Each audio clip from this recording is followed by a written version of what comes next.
សួស្តីពុកម៉ែបងប្អូនបាទថ្ងៃនេះខ្ញុំមានការរៀបចំ testing ឈុតមួយឈុតបងប្អូនណាឈុតនេះគឺឈុតអំភ្លីជាប់ណាចង់មកបង្ហាញជូនបងប្អូនបាទសម្រាប់ឈុតនេះគឺសាប់មួយគ្រាប់សង់គឺ2គ្រាប់បងប្អូនសម្រាប់ឈុតណាហើយអំភ្លីគឺមួយដើមអំភ្លីនេះគឺនៅជាប់ធុងសាប់បងប្អូនហើយសម្រាប់គ្រឿងចាក់នេះសម្រាប់បងប្អូនយកទៅប្រើលក្ខណៈការ៉ាអូខេឬក៏បែបអាជីវកម្មខ្នាតមធ្យមខ្នាតតូចអីប៉ុណ្ណេះក៏បានដែរសម្រាប់គ្រឿងចាក់របស់វាគឺមានម៉ៃសម្រាប់ច្រៀងមួយឈុតហើយនិងប្រេមិចសឺមួយដើមបាទដោយសារតែឈុតនេះគឺយើងប្រើអំភ្លីនៅជាប់តួអញ្ចឹងយើងអត់មានអំភ្លីអត់មាន crossover អីញ៉ៃញ៉ៃនឹងក្រៅទេយើងមានតែ pre mixer សម្រាប់សារ៉េសលេងមួយជាមួយនឹងបជាសាច់ភ្លេងហើយនឹងសារ៉េសលេងម៉ៃទេហើយនឹងឈុតម៉ៃសម្រាប់ច្រៀងមួយឈុត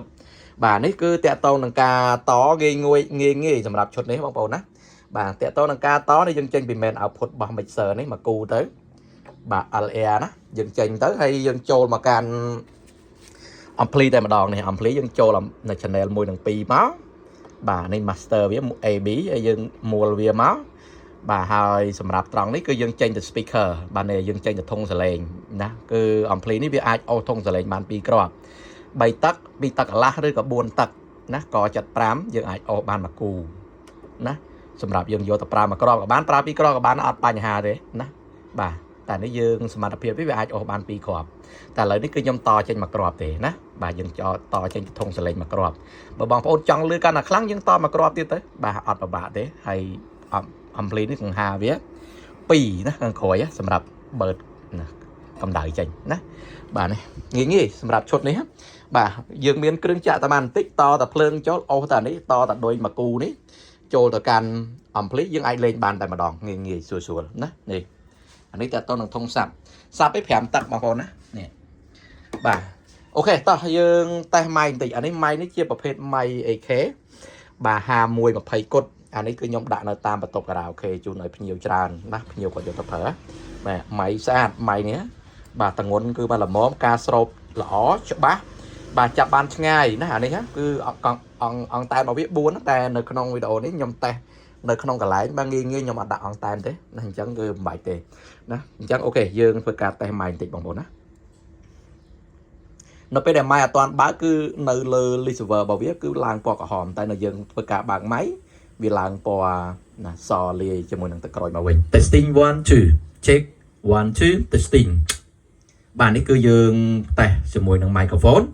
បាទតែយើងអត់បានធ្វើការបើកជាមួយនឹងសំឡេង echo effect ទេណាបាទសម្រាប់យើងយកទៅច្រៀងយើង boot echo effect ឡើងមកបាទសំឡេងគឺ MC ហ្មងបងប្អូនណាបាទងាយសម្រាប់ការប្រើប្រាស់សម្រាប់ឈុតអំភ្លីជាប់បែបនេះបាទសម្រាប់បងប្អូនអ្នកអត់ចូលចិត្តភាពអញ្ញាញ៉ៃបាទគាត់អាចយកជាមួយនឹងប្រភេទនេះទៅប្រើការបានបាទងាយតក៏ស្រួលយកទៅប្រើក៏ស្រួលបាទអូសចេញទៅពីផ្ទះតតែណា mixer នេះចេញពី mixer មកចូលទៅកាន់អំភ្លីបាទតឈុតម៉ៃចូលមកបាទដល់តែភ្លើងប្រើការបានតែម្ដងណាអញ្ចឹងគឺងាយស្រួលបាទបងប្អូនដៃថ្មីបាទអត់បាច់ចាំមានប្រើលក្ខណៈcrossover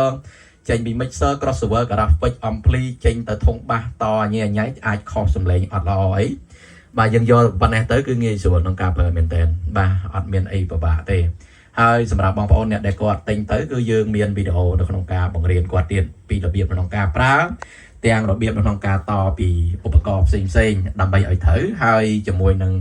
បច្ចេកទេសនៅក្នុងការប្រើសារ៉េមិចដើម្បីឲ្យច្រៀងព្រោះបាទសារ៉េមិចដើម្បីឲ្យសាច់ភ្លេងល្អបាទហើយនៅលើអំភ្លីគឺជាប្រភេទអំភ្លីដែលមានមុខងារបាទ digital យើងអាចធ្វើការតភ្ជាប់ជាមួយនឹងកុំព្យូទ័របានអញ្ចឹងគឺយើងធ្វើការកំណត់សំឡេងឲ្យតែម្ដងបងប្អូនយកទៅសារ៉េល្មមគឺសំឡេងគឺអេមតែម្ដងណាអញ្ចឹងគឺងាយស្រួលបាទអូខេបងប្អូនអញ្ចឹងគឺវីដេអូនេះខ្ញុំជូនបងប្អូនប៉ុណ្ណឹងសម្រាប់បងប្អូនអ្នកតាមដានណាបាទតាមរយៈ Facebook page បាទរបស់បាទប៉ោយប៉ាត់ធុងបាសក៏ដូចជាតាមរយៈ YouTube ព្រមទាំង account TikTok ផងដែរអញ្ចឹងសម្រាប់បងប្អូនណាអ្នកចង់ស្ដាប់នៅសំឡេងអីអាចចូលទៅមើលនៅក្នុង Facebook page ឬក៏តាមរយៈ TikTok របស់ប៉ោយប៉ាត់ធុងបាសបានបាទក្នុងវីដេអូនេះគឺខ្ញុំគ្រាន់តែមកបង្ហាញបងប្អូនត្រួសប៉ុណ្ណឹងសម្រាប់បងប្អូនអ្នកតាមដានតាម YouTube